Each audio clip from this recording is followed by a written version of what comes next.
함께 헌신하고 함께 기뻐하는 공동체라는 제목으로 하나님 말씀 증거하겠습니다. 느헤미야서는 무너진 예루살렘 성벽을 재건하는 스토리다 말씀드렸습니다. 성벽을 재건한다라는 것은 단순히 예루살렘이라는 성읍이 재건된다라는 의미보다 더 깊은 의미가 담겨져 있습니다. 이것은 이스라엘이 하나님의 백성들로 다시 일어선다, 회복된다라는 의미이겠고요. 장차 완성될 하나님의 나라라는 그 거대한 퍼즐의 핵심적인 조각을 되찾아서 있어야 될 자리에 놓게 된다라는 그러한 깊은 의미가 담겨져 있습니다. 지난 시간에 우리는 이스라엘 백성들이 회개의 집회를 가진 후에 결단하고 맹세하는 모습들을 살펴보았지요. 그들이 세 가지 맹세를 하였지 않습니까? 그 맹세의 중심에는 하나님을 우리 삶의 첫 자리에 두겠습니다라는 그 결단이 담겨져 있었지요. 그리고 하나님의 임재 안에서 살아가는 삶이야말로 가장 복된 삶이 맞습니다라는 그 믿음이 담겨져 있었습니다. 하나님의 말씀에 기쁨으로 순종하며 살아가는 것이 참으로 복된 삶이다라는 것이 진리로 그들에게 다가갔던 겁니다. 하지만 진리를 아는 것과 진리를 살아내는 것은 엄연히 다른 문제이겠죠. 오늘 본문에서 이제 공동체는 진정한 회복을 위해서 정말 필요한 것이 무엇인지를 우리에게 그들의 이야기를 통해서 가르쳐주고 있습니다. 교회 공동체, 우리가 속한 공동체의 부흥이 임하기 위해서 반드시 있어야 할 요소는 바로 헌신입니다. 예루살렘이 그 성벽이 재건되었다고 자동적으로 거룩한 빛을 발하는 그러한 제사장 나라로 이스라엘이 회복되는 것은 결코 아닙니다. 성읍에 거주할 하나님 나라의 백성들이 있어야만 하는 거죠. 성벽이 아무리 굳건하게 다시 세워졌더라도 그 성읍에 거주하는 사람들이 없다면 금방 예전처럼 대적자들에 의해서 예루살렘은 회파되게 될 것입니다. 성전은 유린당하게 될 것이고 성읍은 무너지게 될 것입니다. 그래서 지도자 느헤미야는 성벽을 재건한 후에 예루살렘으로 들어와서 살아야 할 사람들을 지금 이주시키는 그런 노력을 하고 있는 겁니다. 근데 여러분, 이거 생활을 그렇게 세월을 보낸 후에 이제 자기 고향으로 돌아와서 좀 마음 편하게 그렇게 살아가고 싶은 마음이 컸기 때문입니다. 예루살렘은 한마디로 위험한 곳이었거든요. 대적들의 타겟이 되는 바로 그러한 성읍이 예루살렘이었습니다. 그리고 예루살렘은 지대가 높았기 때문에 당시 농경사회에서 예루살렘에 거주하는 것은 별 메리트가 없었던 것입니다. 그래서 예루살렘으로 이주하기 위해서는 자신의 어떤 편안함을 내려놓고 희생함이 필요했던 겁니다. 그것은 희생이었던 것입니다. 그렇다고 해서 예루살렘을 그대로 방치해 둘 수는 없는 노릇 아닙니까? 성전이 재건되고 성벽이 굳건히 세워졌습니다. 외형적인 모습을 갖추었으면 이제 성읍에 하나님의 백성들이 들어와 살아야 하는 겁니다.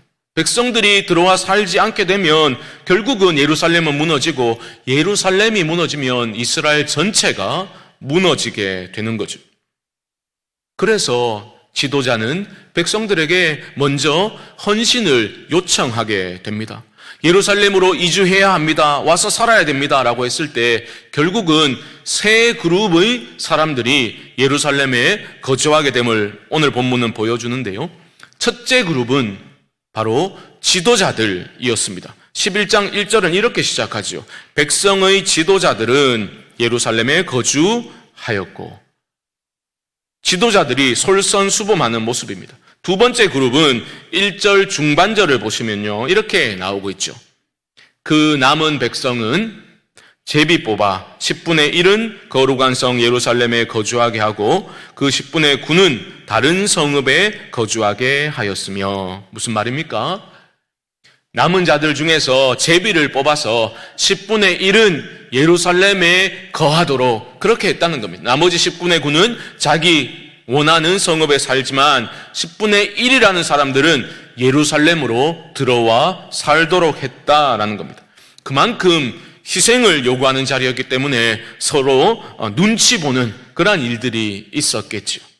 여러분, 우리도 신앙생활 하면서 때로는 원치 않는데 좀 떠밀려가지고 헌신의 자리에 들어갈 때가 있지 않습니까? 그렇죠. 그럴 때 여러분, 아이고 내가 왜 이렇게 이 자리에 있나라고 탄식하고 불평하지 마시고 하나님을 사랑하는 마음으로 그 주어진 자리에서 하나님의 도우심을 구하며 충성스럽게 헌신해 보시기 바랍니다. 하나님께서 반드시 감당할 은혜를 주시고 헌신할 때 놀라운 복을 부어주실 줄 믿습니다. 세 번째 그룹은 좀 특이하지요. 2절을 보면 예루살렘에 거주하기를 자원하는 모든 자를 위하여 백성들이 복을 빌었느니라. 놀랍게도 예루살렘에 자원해서 이주하겠다라고 헌신한 사람들이 있었다는 겁니다. 그러니까 헌신의 자리에 나아가는 그들을 온 백성들이 축복하고 예루살렘으로 떠나보내는 그러한 일들이 있었다라는 거죠. 한번 생각해 볼 필요가 있겠습니다. 우리는 어떻습니까? 우리는 희생하는 것을 별로 달가워하지 않지요. 우리는 항상 나 자신을 먼저 생각하고 이 일이 내게 유익인지 아닌지를 재빨리 계산하는데 익숙한 사람들 아닙니까? 하지만 하나님의 뜻은 그 뜻에 감동된 자들의 헌신을 통해서 성취되어져 감을 여러분 꼭 기억하셔야 합니다. 내가 가기에 껄끄러운 자리는 어디입니까? 나의 예루살렘은 어디입니까? 나의 편의와 나의 유익만을 위해서 살아가는 것이 아니라 우리가 하나님의 마음과 하나님의 시선이 머물고 있는 곳에 우리의 마음과 시선을 두고서 그 자리로 들어가서 헌신하게 될 때에 바로 그 자리에서 생명이 살아나고 공동체가 회복되는 그러한 은혜의 역사가 일어나게 될 줄 믿습니다. 맹목적인 충성과 헌신이 아닌 겁니다. 백성들은 말씀의 은혜를 받았잖아요.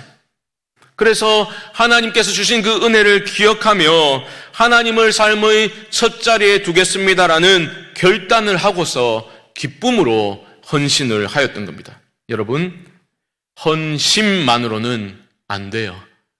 마음만으로는 안 됩니다. 헌신이 따라와야 되는 거예요. 진정한 마음이라면 몸이 따라가게 되는 겁니다.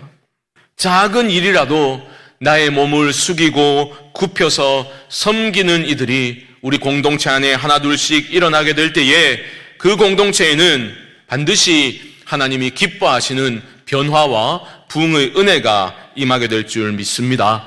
우리 성광교회가 하나님이 하라 하신 일에 기쁨으로 순종하고 매진하는 헌신의 공동체로 세워져 나갈 수 있게 되기를 주님의 이름으로 축복합니다.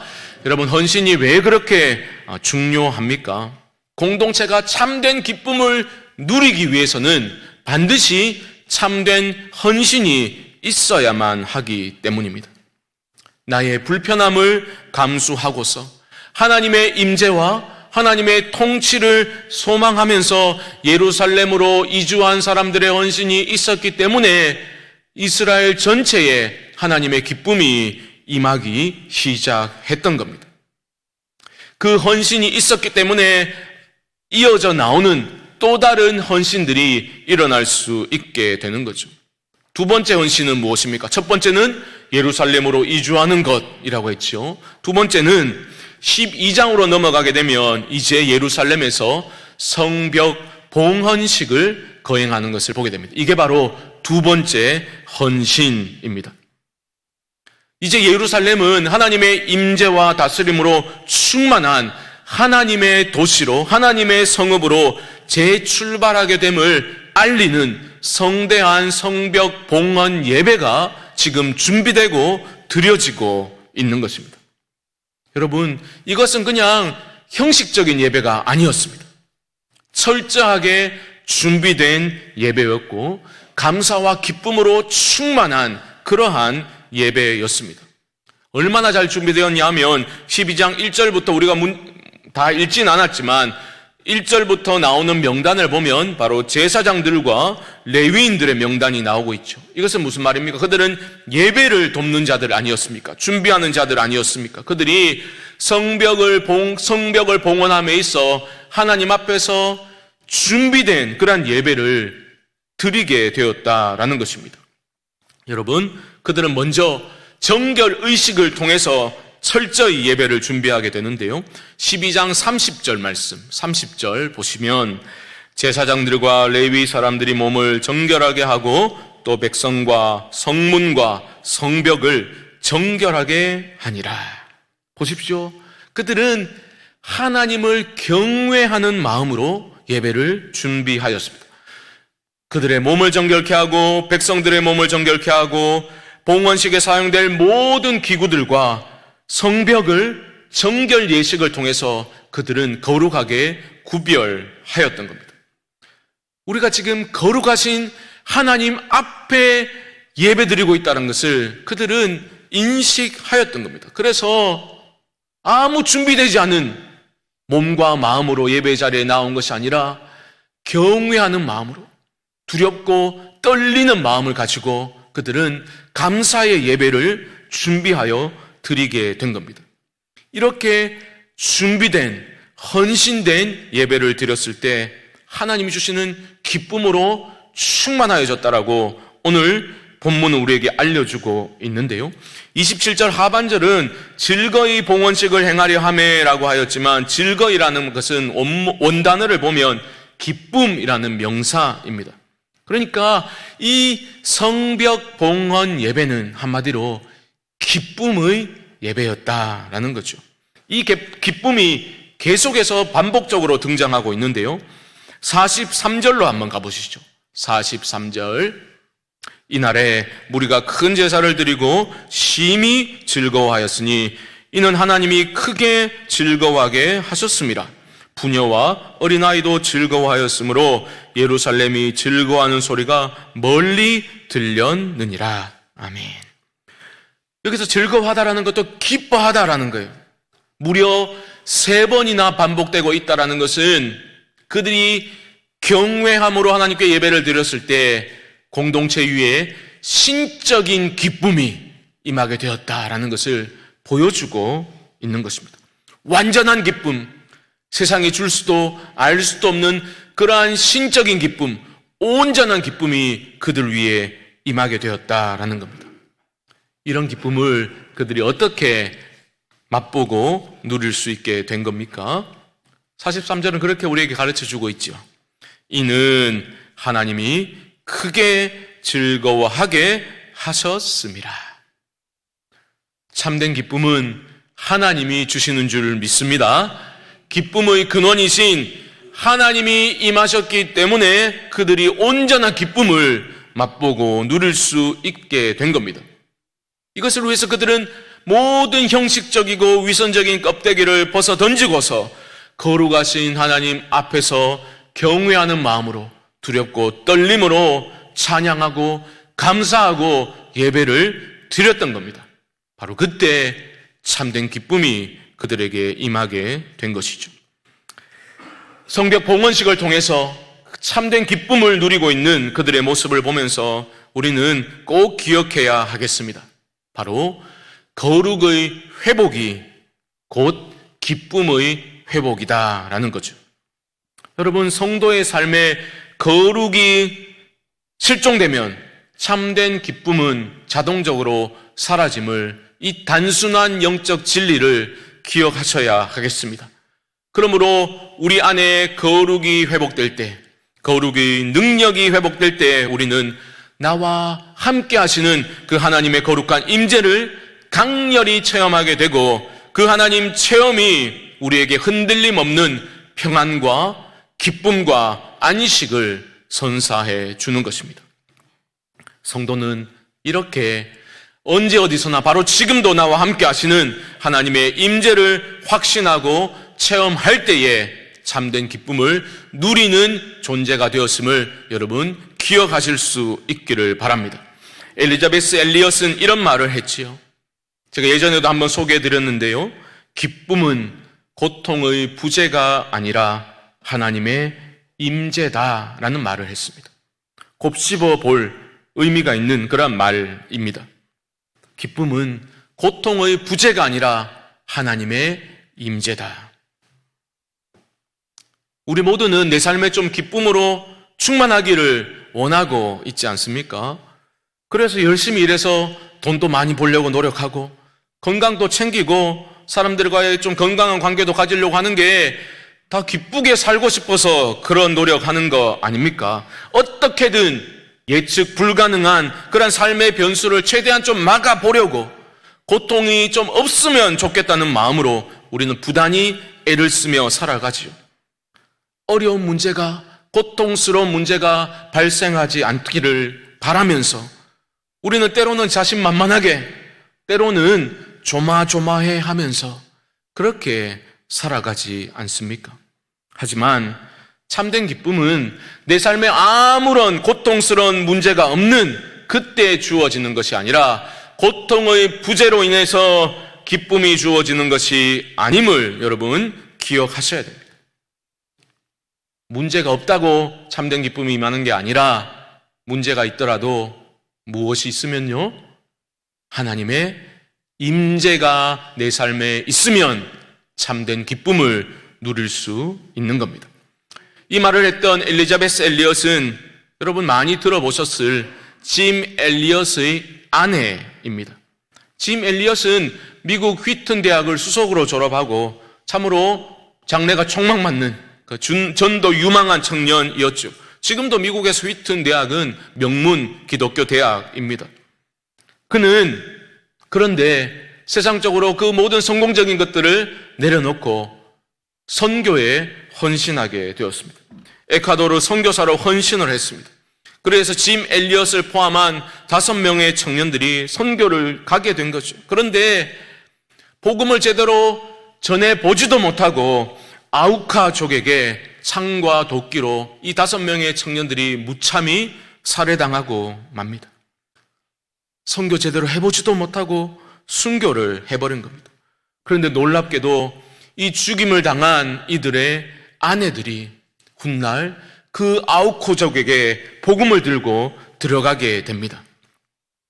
아우카족은 관습이 있었는데요, 여인들을 죽이지 않는답니다. 그렇기 때문에 그들은 살아남게 되었고, 단순히 말씀드리면 헌신적인 봉사와 기도와 정말 그 눈물겨운 노력을 통해서 결국은 그 아우카족이 복음을 받아들이게 되고 부족이 복음화되는 기적이 일어나게 되었습니다. 29세입니다. 29세. 29세의 나이로 남편이 순교해 버렸습니다. 그의 아내 엘리자베스 엘리엇이 받았을 그 고통의 무게를 여러분 짐작하실 수 있으시겠습니까? 그런 그녀가 훗날 그런 고백을 한 겁니다. 기쁨은 고통의 부재가 아니라 하나님의 임재입니다. 그 고통스러운 삶의 현장에도 하나님이 함께 하셨기 때문에, 임재가 있었기 때문에 그녀는 기쁨을 놓치지 않을 수 있었던 겁니다. 사랑하는 성도 여러분, 그 어떤 상황 속에서도 여러분을 붙들고 계시고 여러분과 함께 하시는 그 하나님의 임재를 경험하심으로 참된 기쁨으로 충만한 삶을 이어가실 수 있기를 주님의 이름으로 축복합니다. 그렇게 기도하셔야 돼요. 언제 어디서나 하나님은 여러분 놓지 않으시고 붙들고 계시니 지금도 내 삶이 어렵지만 나와 함께 하시는 그 하나님을 믿음의 눈으로 볼 수 있는 은혜를 베풀어 달라고 기도하실 수 있기를 바랍니다. 여러분 꼭 기억하십시오. 참된 기쁨은 하나님이 주시는 겁니다. 세상이 주는 기쁨은 금세 말라버리고 우리를 더 목마르게 만들 뿐이지만 하나님이 주시는 그 기쁨, 하늘의 기쁨은 우리 속에서, 우리 안에서 솟아나는 샘물과 같이 되어서 우리 인생의 근원적인 목마름을 해결해 줄 믿습니다. 그러므로 사랑하는 성도 여러분, 주 안에서 기뻐하십시오. 주 안에서 기뻐하십시오. 아이, 목사님 요즘 살기 힘들어 죽겠구만. 뭐 자꾸 기뻐하라. 뭐 기뻐할 일이 있어야지 기뻐하지. 그러시면 안 돼요. 우리 인생의 모든 문제들이 해결되어서 우리는 기뻐하며 사는 게 아닙니다. 오늘 본문을 보면 이스라엘 백성들은 크게 기뻐하며 온전한 기쁨을 누리고 있지만 사실 그들은 여전히 당면한 현실적인 문제들이 너무나 많이 있었다라는 겁니다. 성벽이 재건되었지만 갈 길이 너무나 먼 거예요. 여전히 어려운 문제들, 해결해야 될 골치 아픈 문제들이 그들 앞에 여전히 쌓여 있었습니다. 그런데 지금 그들은 하나님이 그들을 즐거워하게 하셨고 기쁨을 주셨기 때문에 그들은 그 자리에서 감사하고 기뻐하며 예배하고 축제를 벌이고 있는 겁니다. 여러분, 이게 중요한 포인트입니다. 교회는요, 너무 원대한 비전과 큰 목표만 바라보느라고 오늘 이 자리에서 우리에게 부어주신 은혜와 승리를 가볍게 여기면 안 되는 겁니다. 여러분, 하나님 은혜 주시면 아무리 작은 일이라 해도 같이 기뻐하고 함께 축복하고 격려하고 위로하는 그러한 공동체가 믿음의 공동체이라는 겁니다. 주어진 작은 승리와 기쁨을 여러분 소홀히 여기지 마십시오. 아이고, 우리 거기가 이 정도 돼야지 좀 기뻐하지. 그때 가서야 기뻐해야지. 지금 뭐 이것 가지고 기뻐하냐. 그렇게 하시면 안 된다는 거예요. 하나님은 우리 안에 함께 하시고 일하고 계시니 작은 승리와 기쁨에도 함께 기뻐하고 격려하는 우리 교회가 될 수 있기를 주님의 이름으로 축복합니다. 우리가 작은 것에 감사할 때 하나님이 더 큰 감사와 기쁨의 제목을 주실 줄 믿습니다. 예루살렘으로 이주하게 된 그러한 헌신과 또 경외함으로 정성껏 준비한 성벽 봉헌 예배를 통해서 주께 드리는 헌신이 있었을 때 공동체 위에 기쁨이 임하게 되었죠. 그런 참된 기쁨을 맛본 이스라엘 백성들은 마지막으로 세 번째 헌신을 향해 나아가고 있습니다. 그것이 무엇입니까? 바로 정성껏 하나님께 헌물을 드리고 있는 거죠. 12장 44절 말씀 보십시오. 그날에 사람을 세워 곡간을 맡기고 제사장들과 레위 사람들에게 돌릴 것 곧 율법에 정한 대로 거제물과 처음 익은 것과 11조를 모든 성읍밭에서 거두어 이 곡간에 쌓게 하였노니 이는 유다 사람이 섬기는 제사장들과 레위 사람들로 말미암아 즐거워하기 때문이라. 보십시오. 그들은 율법에 정한 대로 하나님의 것을 하나님께 올려드리고 있습니다. 기쁨으로 올려드리고 있습니다. 어찌 이런 모습이 가능했습니까? 참된 헌신이 있었고 기쁨으로 헌신하는 예배를 통해서 하나님이 큰 기쁨을 부어주셨기 때문에 그들은 헌물을 기쁨으로 즐거움으로 하고 있는 겁니다. 여러분의 삶을 돌아보십시오. 하나님께 내가 드릴 때에 기쁨으로 드렸던 그 순간 내 안에 하나님 주신 은혜가 분명히 있었지 않습니까? 그런 의미에서 헌물과 헌금은 하나님이 이미 나에게 또한 우리 위에 부어주신 그 은혜와 사랑에 대한 감사의 응답이고 결과일 뿐입니다.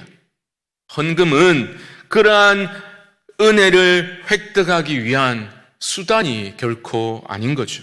사랑하는 성도 여러분, 나의 전부가 되신 우리 하나님께, 우리를 위해서 전부를 내어주신 그 하나님께 나의 작은 것을 드림이 우리의 기쁨이 될 수 있기를 주님의 이름으로 축복합니다. 말씀을 정리해 보겠습니다. 여러분, 요즘 기분이 어떠십니까? 좀 기쁨으로 충만하십니까? 아니면 불안과 염려와 짜증과 두려움과 분노로 가득한 삶을 살아가고 계십니까? 성도의 삶에 있어 참된 기쁨은 하늘로부터 임하는 것임을 여러분 잊지 마시기 바랍니다.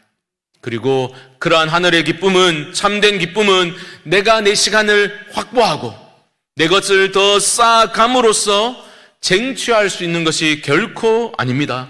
여러분, 우리가 가진 것, 우리의 소유 중, 내가 누리고 있는 것들 중 우리가 받지 않은 것이 무엇입니까?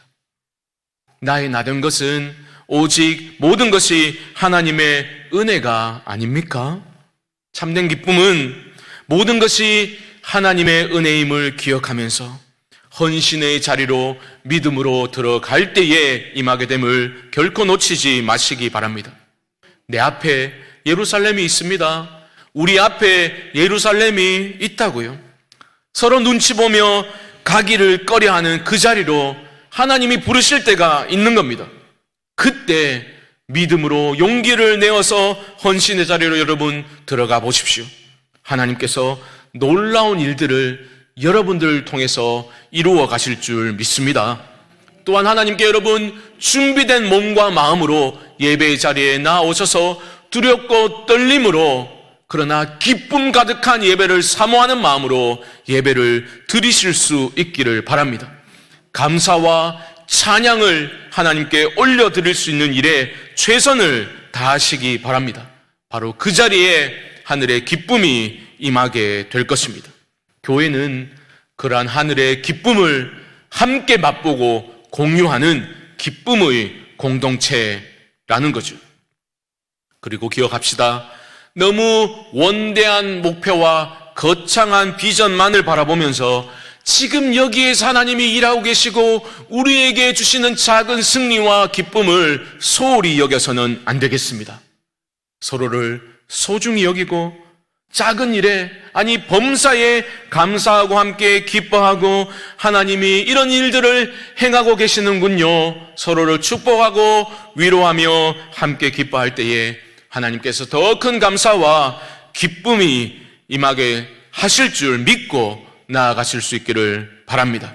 마지막으로 그 모든 감사와 기쁨을 허락하신 하나님께 우리의 소유를 구별하여 기쁨으로 드림을 통해서 내 삶의 모든 것이 주께로부터 왔음을 인정하면서 물질을 향한 나의 욕망과 집착을 벗어버리고 하나님께서 베풀어 주시는 놀라운 은혜와 축복 가운데 참 기쁨과 자유함으로 충만한 삶을 살아가실 수 있는 우리 모두가 될 수 있기를, 함께 헌신하고 함께 기뻐하는 우리 성광교회 공동체가 될 수 있기를 주님의 이름으로 간절히 축원드립니다.